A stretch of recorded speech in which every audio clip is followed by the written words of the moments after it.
Olá a todos, vamos agradecendo uma vez mais a Deus nosso Pai, a Jesus nosso Mestre, a Frei Fabiano de Cristo, aos Espíritos amigos, por mais essa oportunidade desse encontro.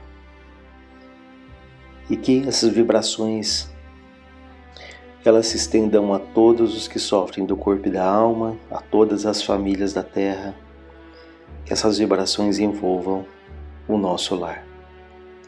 Nós hoje trouxemos do livro Diálogo com as Sombras, que é um livro escrito por Hermínio Miranda, que ele fala sobre a teoria e prática da doutrinação. E aqui é um ponto que ele fala sobre os encarnados, sobre as pessoas que estão ali num trabalho espiritual. Então ele nos diz: o trabalho do grupo mediúnico se desdobra simultaneamente nos dois planos da vida, no intercâmbio tanto mais proveitoso quanto melhor for a afinização, a sintonia, entre os diversos componentes encarnados e desencarnados. Estaria completamente equivocado aquele que julgasse que o trabalho se realiza apenas durante a sessão propriamente dita. É ocupação que toma 24 horas por dia. Muito do que conseguimos obter em 1h30 ou 2 horas de sessão depende de inúmeras tarefas preparatórias desenvolvidas em desdobramento durante a noite e complementadas posteriormente. Então nós vemos aqui que um trabalho numa sessão, ele é um trabalho intenso, como ele diz aqui, não se limita àqueles breves momentos, àquela hora que se desenrola ali, mas antes de nós entrarmos numa sala, aquela sala já foi devidamente preparada, higienizada, não só do ponto de vista físico, mas uma higienização espiritual por espíritos que dão ali todo o amparo, todo o suporte para que os trabalhos aconteçam. Sabemos também até da proteção que há em torno das casas ali espíritas, para que haja ali todo um controle, para que não haja baderna, até de espíritos que poderiam entrar e provocar uma série de situações difíceis. Enfim, é um trabalho de organização, de disciplina, extremamente cuidadoso, meticuloso, para que esses trabalhos eles prossigam ali no ritmo e na qualidade desejada. Mas ele deixa claro que esse é um trabalho de encarnados e desencarnados. Então é extremamente importante que os trabalhadores aqui da Terra, os voluntários, eles estejam também em sintonia com os espíritos.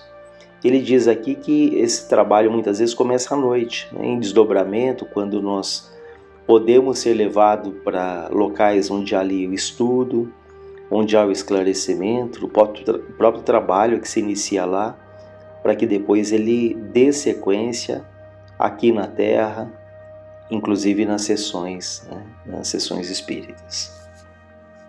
Então ele fala que por isso o procedimento diário precisa ser correto, mas não apenas por isso. É que a atmosfera psíquica que carregamos conosco resulta do nosso pensamento. Somos aquilo que pensamos. Então sempre esse ponto tem sido abordado da questão do pensamento. Quais são as ligações que nós estabelecemos? Quais são as nossas intenções? O que se passa dentro de nós? Para que gradativamente esse pensamento ele possa ser melhorado, ele possa ser ali influenciado por sentimentos melhores, sentimentos mais nobres. E então, com um pensamento mais sereno, mais equilibrado, nós vamos ter mais condições de captar ali as influências benéficas, saudáveis dos espíritos que também estão participando desse trabalho espiritual. O texto é bastante longo, a gente vai aqui pensando alguns pontos mais importantes. Ele diz: um amigo meu, um confrade muito inteligente, certa vez escandalizou seus ouvintes numa palestra pública declarando que tinha medo de morrer. Ao terminar a sua exposição, a palavra foi franqueada, foi exposta ali para perguntas e comentários, e um senhor idoso no auditório declarou seu espanto ao verificar que um espírita esclarecido como ele tivesse medo de desencarnar. O amigo confirmou, né, que de fato ele tinha medo e disse: meu caro confrade, ele respondendo ao Senhor, a gente aqui na terra vai levando a vida escondido, disfarçado, como se estivesse através de uma espessa máscara. Do outro lado, isso é impossível. Mostramo-nos em toda a nudez da nossa imperfeição. Então, isso pode acontecer, né? Mesmo ali engajados até no trabalho, nós podemos manter ali uma aparência, mas quando nós partimos, nós vamos nos mostrar exatamente como nós somos. Por isso ele falava, né, desse receio, né, no sentido de preparar-se aqui, né, preparar-se com a modificação ali do sentimento, com a modificação dos hábitos, das atitudes, para que quando ele desencarnasse, ele pudesse ali se mostrar com serenidade exatamente como ele era. É claro, pois, que aquele que resolve dedicar-se ao trabalho mediúnico, especialmente no que se convencionou chamar de desobsessão, pode convencer-se de que deve estar em permanente vigilância consigo mesmo, com seus pensamentos, com o que diz e faz, mas principalmente com os pensamentos. É preciso desenvolver um mecanismo automático interior que acenda uma luzinha vermelha a qualquer fuga ou distração maior. Não quer dizer que temos que nos transformar em santos da noite para o dia, mas significa que devemos nos policiar constantemente. Não vamos deixar de ter as nossas falhas, mas estaremos sempre prontos a divertir-nos interiormente e reajustar a mente, que com maior facilidade pode levar-nos a escorregões de imprevisíveis consequências.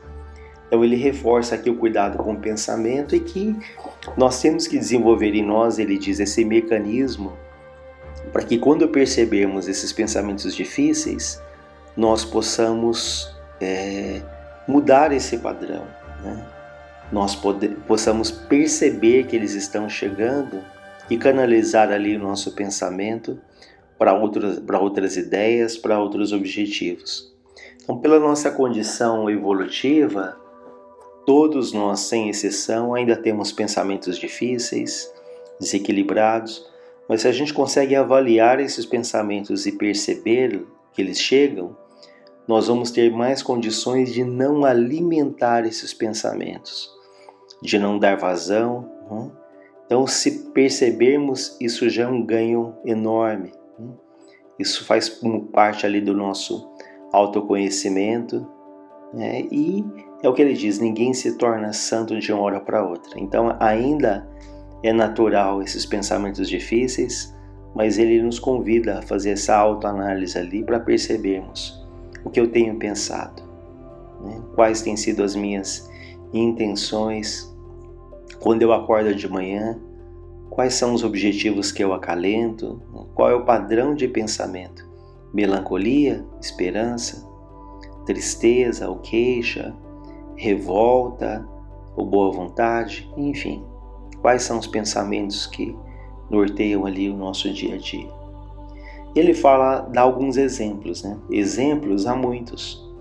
O envolvimento numa conversa maledicente, né? A famosa fofoca, tão fácil aí de nos vermos falando da vida de alguém. Então ele vai dar exemplos de situações que podem atrapalhar esse nosso padrão de pensamento. O distraído olhar de cobiça para uma mulher atraente na rua. Poxa, mas eu só estou olhando. Mas lembrem que o nosso pensamento ele se liga a outros pensamentos, sejam de encarnados, sejam de desencarnados.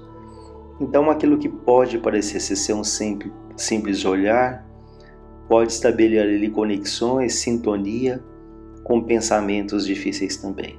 Então, o olhar de cobiça para uma mulher atraente na rua. O distraído olhar de...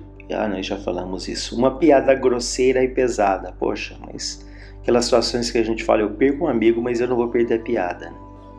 Mas quantas vezes uma piada ali, ela machuca, ela magoa, é uma piada preconceituosa, é uma piada que pode ser até engraçada e até muito criativa, mas que não agrega em nada ali para nós e para as pessoas que estão recebendo aquilo. E até hoje com os grupos, a gente tem que tomar muito cuidado, né? Que disseminamos ali piadas até com imagens de pessoas que foram ali fotografadas no momento de descuido, de intimidade, e nós repassamos porque é uma situação talvez cômica, talvez engraçada, mas nos coloquemos, se fôssemos nós no lugar daquela pessoa, gostaríamos que uma foto nossa, uma imagem nossa estaria sendo veiculada ali num país inteiro, por exemplo, né? Ou uma infinidade de grupos. Então, o cuidado ali com as piadas grosseiras e pesadas. Ele diz também um pensamento de rancor ou de revolta em relação ao chefe ou um companheiro de trabalho, ou inveja com alguém que tenha se destacado por algum motivo. Então, uma vez mais, o cuidado com o rancor, com a mágoa, com os sentimentos de inveja.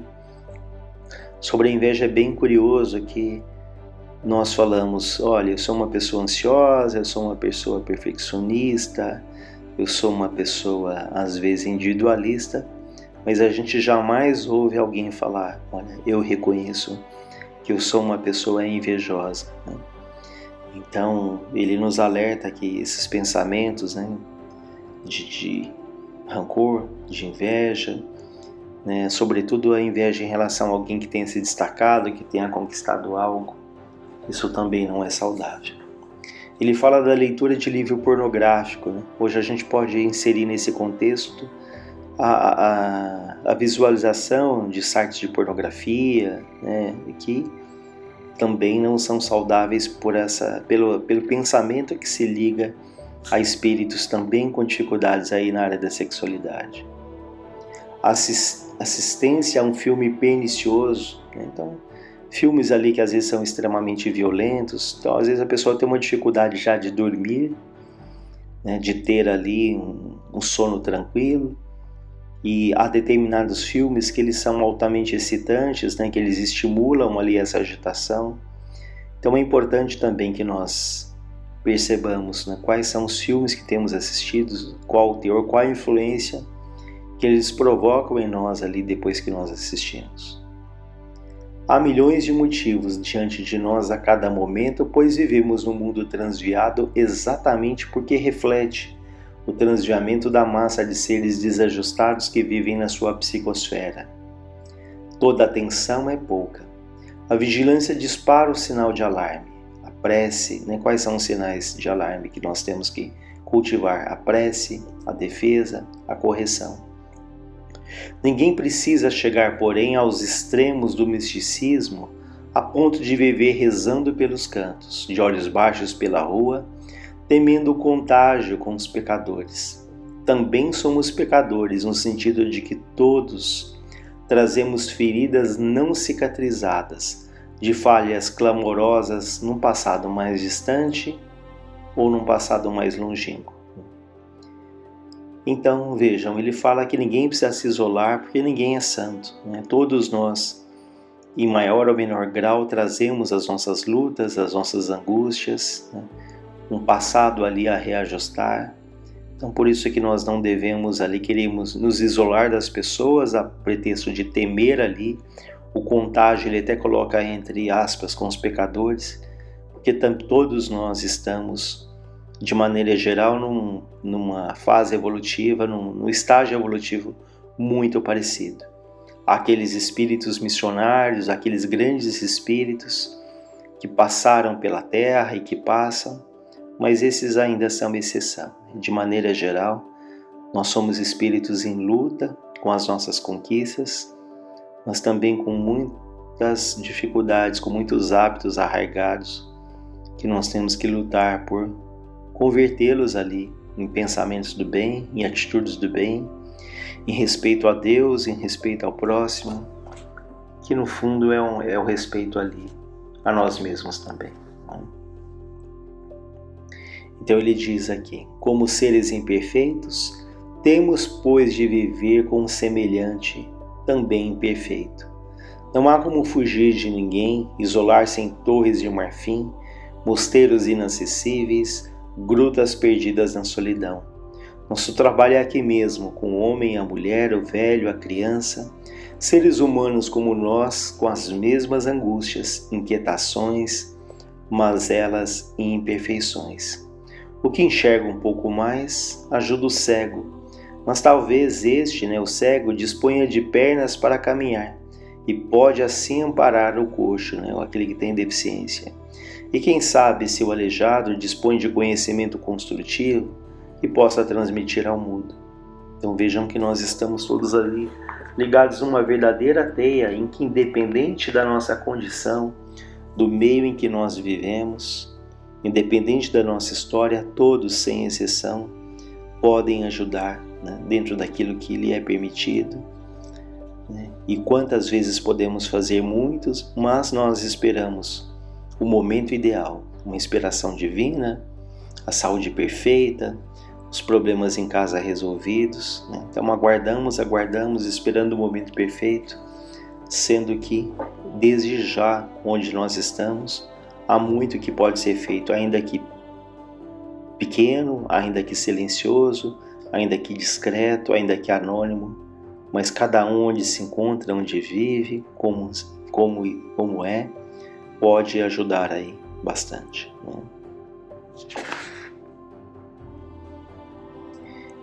E aí ele diz, daí a recomendação da vigilância. Não é que tenhamos que nos isolar numa redoma, numa couraça para nos defender dos párias que nos cercam por toda parte. Será que ainda não descobrimos que somos párias, que somos devedores também? A vigilância é para que fiquemos apenas com os males que nos afligem intimamente. Façamos um esforço muito grande para nos livrarmos dele. Então fica aí essa reflexão, o quanto é importante o trabalho dos encarnados, essa preparação com o pensamento, com as atitudes, para que de uma maneira mais intensa nós possamos colaborar com o trabalho dos espíritos.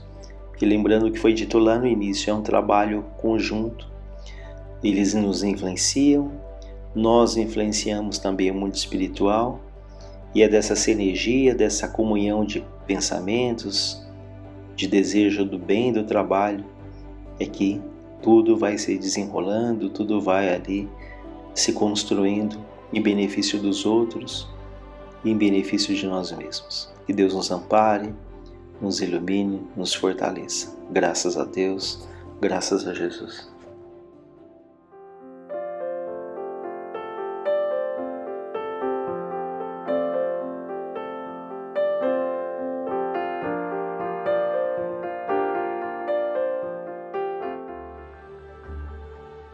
Boa tarde a todos. Estão todos bem?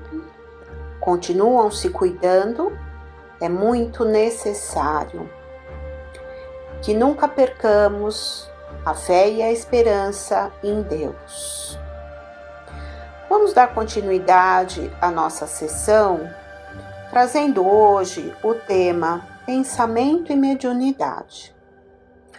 No Livro dos Espíritos, Kardec pergunta aos espíritos sobre a penetração em nossos pensamentos por eles. E na questão 456, o Kardec questiona: os espíritos veem em tudo o que nós fazemos? Podem vê-lo uma vez que vos rodeiam incessantemente. Todavia, cada um não vê senão as coisas sobre as quais dirige sua atenção, porque com aquelas que lhes são indiferentes, eles não se preocupam. Então, podemos observar por aqui que estamos constantemente rodeados por espíritos. Se não temos a mediunidade da vidência, não podemos vê-los. Mas se temos uma mediunidade, a mediunidade, que é a forma com que podemos nos comunicar com os espíritos, podemos senti-los. Então, eles podem estar nos influenciando, logicamente, de acordo com a nossa sintonia. Estamos encarnados no planeta e todo planeta ele tem um fluido universal que se intermeia por todo ele. E é este fluido que vai ser a condução do pensamento. Então, os espíritos vão poder ter ali condição de sintonizar conosco através desse processo. Lembrando sempre que o nosso pensamento é uma onda eletromagnética, assim como a luz também é. Então, podemos comparar a isso em termos físicos. Na questão 459, Kardec ainda pergunta aos espíritos sobre a influência oculta em nossos pensamentos e em nossas ações. E então a questão é a seguinte: os espíritos influem sobre os nossos pensamentos e sobre as nossas ações? A esse respeito, sua influência é maior do que credes, porque muito frequentemente são eles que vos dirigem. Então, constantemente nós estamos à mercê da influência dos espíritos. Se nos sintonizarmos numa graduação de bons pensamentos, de boas atitudes, com certeza atrairemos espíritos nestas condições. Mas se estivermos em condições mais difíceis, pensamentos mais difíceis, nos sintonizaremos com espíritos também nessas condições. Na questão 833, Kardec comenta sobre a liberdade de pensar. Há no homem alguma coisa que escapa a todo constrangimento e pela qual ele desfruta de uma liberdade absoluta? Então, nós somos livres para quê? E aí os espíritos nos respondem: é no pensamento que o homem goza de uma liberdade sem limites, porque não conhece entraves. Pode-se deter-lhe o voo, mas não o aniquilar. Então, o nosso pensamento é livre, nós podemos pensar aquilo que quisermos. Os espíritos podem deter muitas vezes esse pensamento, mas aniquilá-lo não. Então, é muito interessante essa situação, que nós estamos, essa liberdade de pensar é nossa, né? É de nossa condição. Na questão 834, o homem é responsável pelo seu pensamento, ele é responsável diante de Deus. Então, a quem que nós devemos dar conta dos nossos pensamentos? A Deus. Só Deus, o podendo conhecer, o condena ou absolve segundo a sua justiça. Então, só Deus é que pode aí, entender, conhecer os nossos pensamentos. Agora, nós estaremos nessa sintonia que eu falei há pouco, e os espíritos estão frequentemente nos envolvendo, nos direcionando para qualquer situação. Nós falamos aqui sobre o pensamento e mediunidade.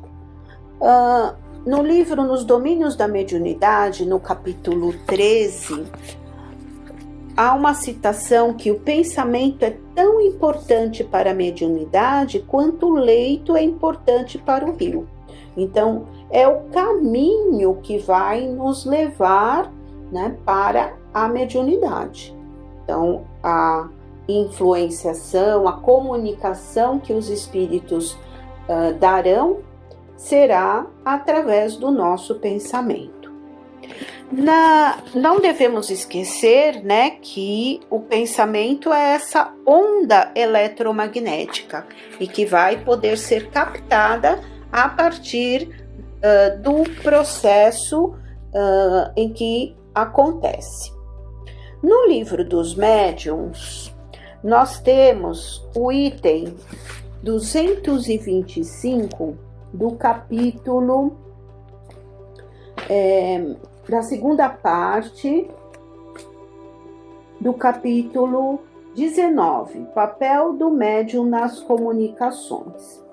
E Timóteo e Erasto nos dão essa dissertação sobre as comunicações, que resume de maneira mais clara e completa a questão do papel do médium nas comunicações dos espíritos.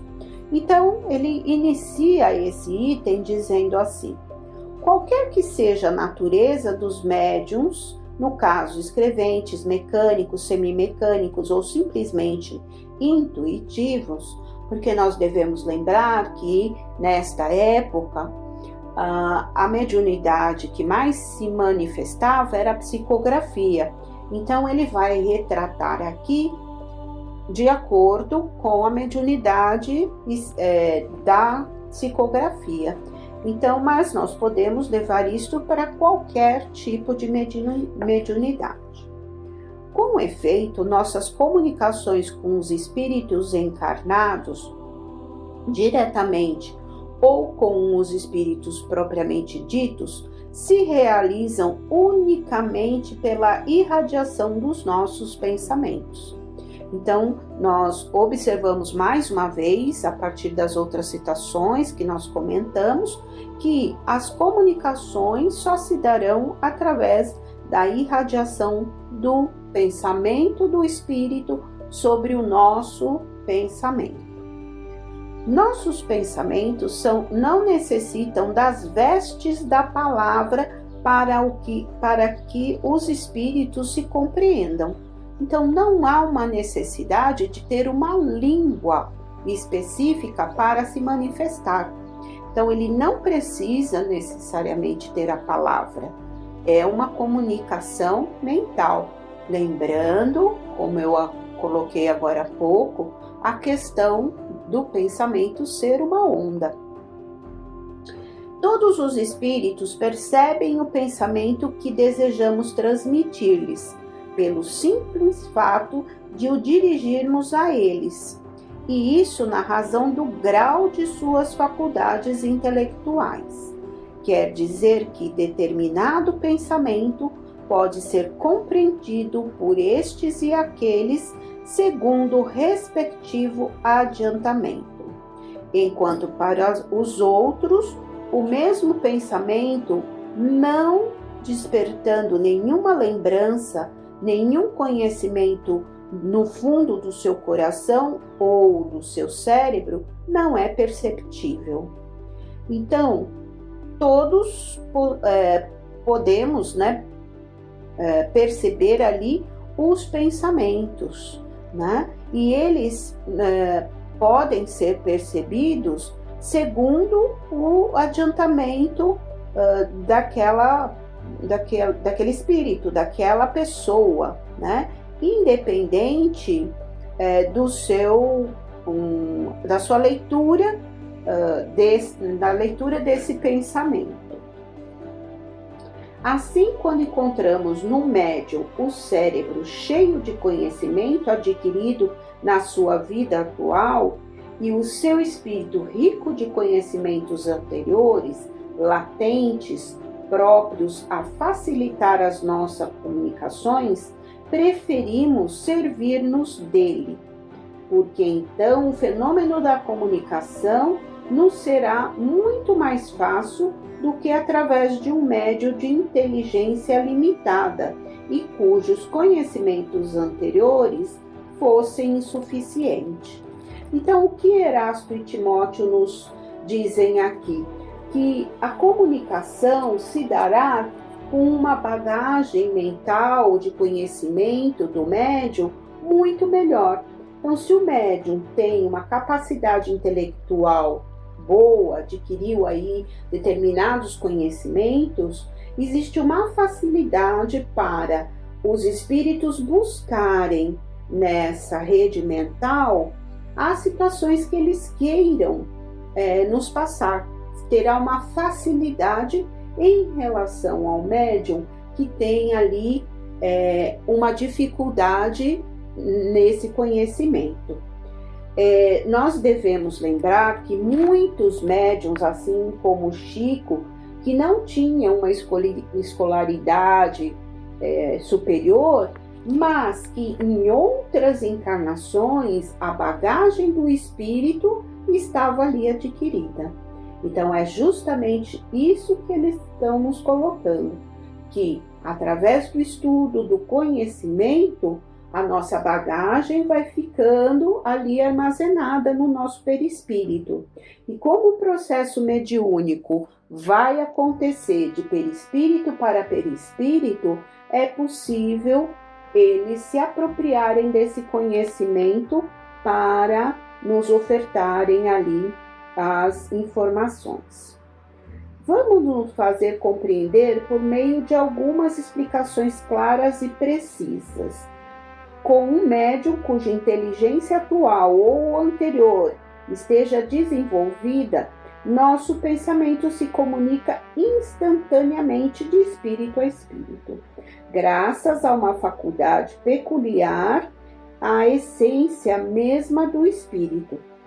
Então, ele diz, como eu acabei de colocar, de espírito a espírito, de perispírito a perispírito, vai acontecer essa comunicação instantaneamente. Por quê? Porque a essência será a mesma, Eles estão ali enquadrados nesse mesmo fluido onde poderá acontecer esse processo.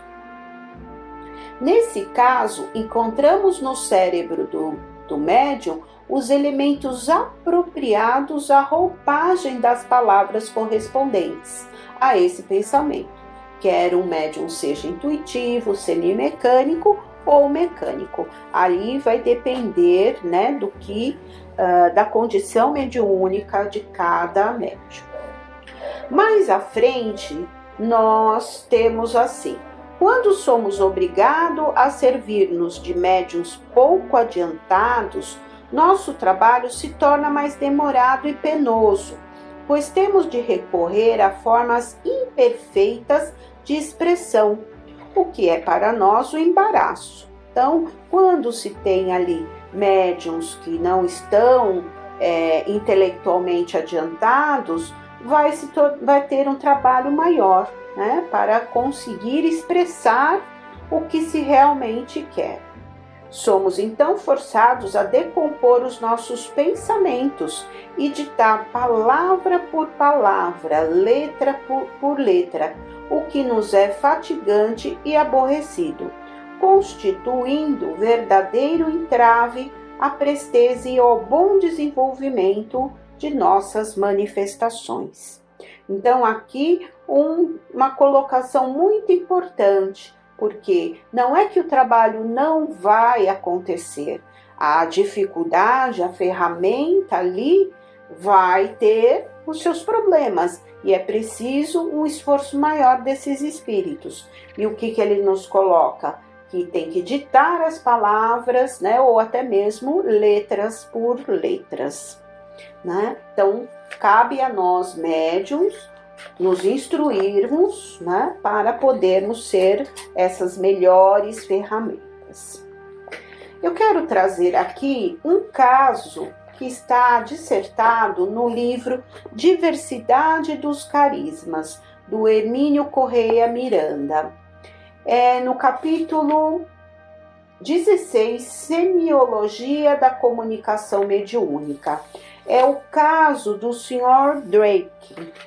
Então, vamos à leitura dele e nessa própria leitura existem os esclarecimentos.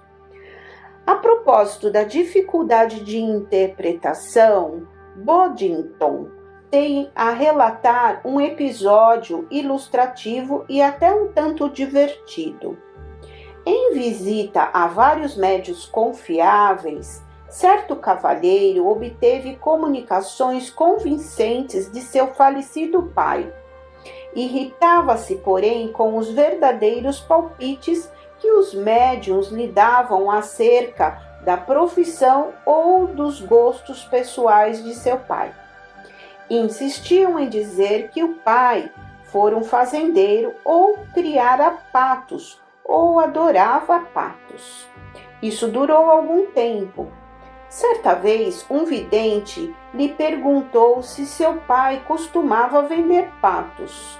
Certamente que não, respondeu o nosso amigo, já um tanto irritado. Por que então ele insiste em me mostrar o pato? É um pato macho, indo e disse que você tinha de saber do que se trata. Então, só para a gente condensar um pouco esse trecho, né? O filho, houve uma manifestação do pai, né? De um determinado senhor e através da vidência ele conseguiu perceber que o pai mostrava um pato macho, e ele sabia dizer. E o filho ficou indignado porque ele não reconhecia nenhuma relação. Então vamos ver o que aconteceu. Foi então que se esclareceu o mistério de tanto pato nas vidências. Os palmípedes machos chamam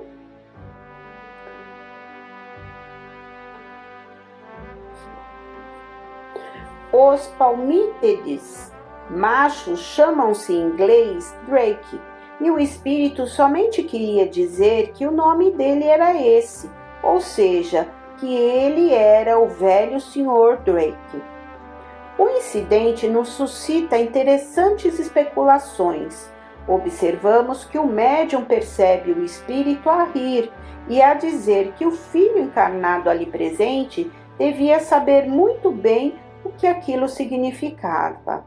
Por que razão então não dizia logo o seu nome? Assim, diga-lhe que sou o Sr. Drake, seu pai.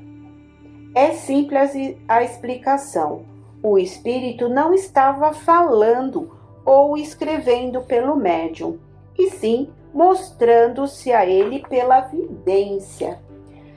Ora, se a única linguagem do desencarnado é o pensamento, ele só poderia transmitir a palavra Drake, mostrando um animal com esse nome, ou seja, projetando com a força do seu pensamento uma ave conhecida pelo nome que ele queria transmitir. Mas não tinha como dizer ou escrever, pelo menos com aquele médium. Lembra-se de que os espíritos usam a faculdade mais flexível que o médium lhes oferece? Episódios como esses são prontamente agarrados pelos negadores profissionais para invalidar o fenômeno mediúnico. É fácil criticar, mas é também arriscado para quem não tem a mínima ideia do que realmente se passa na dinâmica do processo de comunicação. A verdade é que os espíritos, como vimos há pouco, não se utilizam de palavras, mas do pensamento puro. Sem poder articular a palavra, Drake, para identificar-se através da vidência, serve-se de uma imagem, exibindo-se com um Drake, pato, para expressar o que deseja, ou seja, sua identificação como o Sr. Drake. Então, vemos aqui, né, que os espíritos se utilizam de todas as situações. Se ele não consegue se expor para esta comunicação com palavras, é possível dar interpretações visuais, como esse caso citado.